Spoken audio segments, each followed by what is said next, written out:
فاكرين اني هنسى انهم اكلوا اكلي.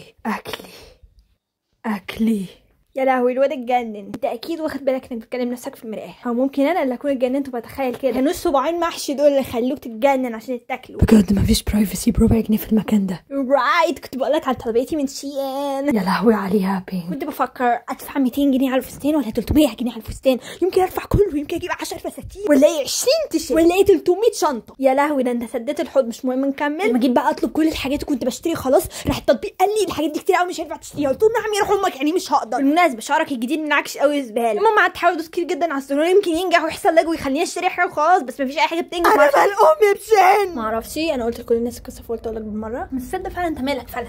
ليه بقول لك القصه؟ انت اصلا المفروض متعاقب عشان انت زوغت من محاضره ليفاي. ما انت خلينا نكمل حوار. صح انا حرقت كوبيبه النهارده وحرقت القميص بالمكوى، قابلت على السلم. كل ده كان في يوم واحد. تخيل كل ده كان في يوم واحد. هو احنا قاعدين بندردش مش انا المفروض ولا انت عشان اروين رقاكي هتقعدي تتكلمي معانا كلنا طول الوقت؟ حبيبتي يا روح امك انا اقدر اخرج من السجن ده عادي واديكي بالجاز. صندل ده بجد المفروض كان يرقيني. انا معايا 3 طياطن. ما تعمليش نفسك اترشتي فجاه يا صفرة. انا اقدر اخرج السجن ده معقول؟ واحد من ال3 طياطن الطرش بتوعي يقدر يخليني اكسر السجن ده في ثانيه واهرب. طب وما هربتش ليه؟ اذا كان عندك زهايمر يا سيسي هانجي المفروض ان انت القائده وانا بحترمك. بس ده طبعا افتراء. القميص اللي ب 2000 جنيه في داهيه انت والقميص يا جزمه. هو انت فاكره نفسك مين انت؟ لو عايزه تشوفي قوه التايتان اكسر السجن وانت معاه.